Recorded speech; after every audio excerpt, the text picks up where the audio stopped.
Hi everyone, I'm Jackie Mags. Welcome po sa aking Tarka Today. Today's message po para sa mga Leo Love Life ng month of August. Ito'y pawang gabay lamang po ito na sa taas ng ating pagtiwala sa ating Panginoon at be reminded po sa aking mga readings at general reading lamang po ito at hindi lahat po makatugma ng Leo.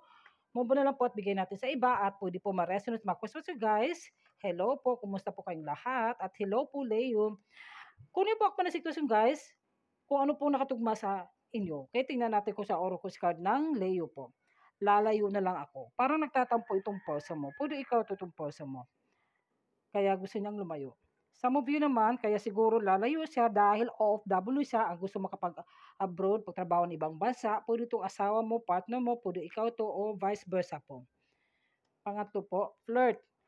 Kaya siguro kung lumalayo ka dahil may nag-flirt sa'yo sa asawa mo, sa partner mo, o pwede ikaw ito, itong dahilan kung bakit lumalayo itong puso mo. Na dapat meron kayong pag-aayusin o meron kayong pinagsisilosan o pinagdudahan kaya nagkaganyan ang puso mo. Tingnan natin sa Oracle's card po sa love life ng Leo. Give me a message please.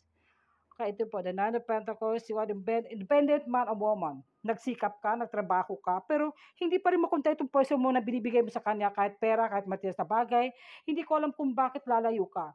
Kaya siguro nang ikaw ay naging OFW, nagtrabaho ng maayos para maibigay yung family mo sa pangailangan ng kasama mo o sa person mo, pwede ito vice versa guys.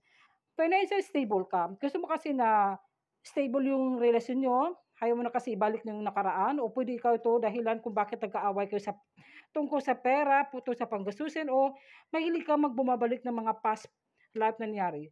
Ito kung dahilan kung bakit na-insecure ka. Puro ito guys na gusto mo kasing yumaman para meron kang maibibigay sa family mo, sa person mo. O itong dahilan na kung bakit gusto mag-abroad yung person mo. O pwede ito vice versa. Ace of Swords, may darating na makipag-communicate sa'yo. Pwede ito ay na-promote ka. Pwede ito guys kayong dalawa ng person mo na meron kayong mga pagdalago sa negosyo at victory success daw. Talagang pinag-anuhan mo talaga, pinagsikapan mo talaga mapanalo at ma-deserve mo itong pagmamahal itong person mo. Mahal na mahal ka ng person mo. Tingnan natin sa nurturing oracles card po sa Leo. Listen to your body. Makinig ka sa intuition mo sa yung pakinggan sa katawan mo. Kailangan alagaan mo yung sarili mo. Kung may karamdaman po kayo, self-love, self-care at magdasal. Higit sa lahat, huwag makalimot pagdasal sa ating Panginoon. Pakinggan mo yung naramdaman mo. Nurturing yourself. Tingnan natin yung the love oracles card sa Leo. Tingnan natin. True love, talagang talaga yung pagmamahal mo sa person mo. O pwede kayong dalawa ito. This is the romance of the lifetime. Talagang gusto mo talaga siyang makasama mo habang buhay. Talagang chemistry kayo. There's a strong magnetic attraction. Kaya sobrang attractive kayo sa isa sa person mo. Pareho kayo mga timpla. Mga timplado sa mga bagay-bagay na compatible kayo. O pwede ito soulmate connection mo. Itong person mo. Tingnan natin kung anong oracles card sa person mo. Tingnan natin kung mamisahe po sa oracles card.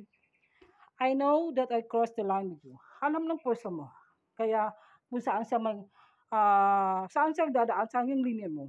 Saan ang linya niya kung paano kanya patutunguhan, bakit kayo compatible. Minsan meron kayong mga pag-aawayan, pagsisilusan kung bakit itong flirt itong person mo. Ayaw mo may mag-flirt sa'yo, may maganyan. Sometimes I stay awake thinking about you. Minsan gumigising ka sa madaling araw, di ka makatulog, minsan makaisip ka ng dahil sa'yo, dahil sobrang pagmamahal itong person mo. Pwede ikaw itong person mo. Talagang pareho kayong mga chemistry sa isa. Kung naisip mo siya, naisip kayo, pareho kayong nag-iisip sa isa't isa sa person mo. Pwede ito sa mag-asawa ito, guys.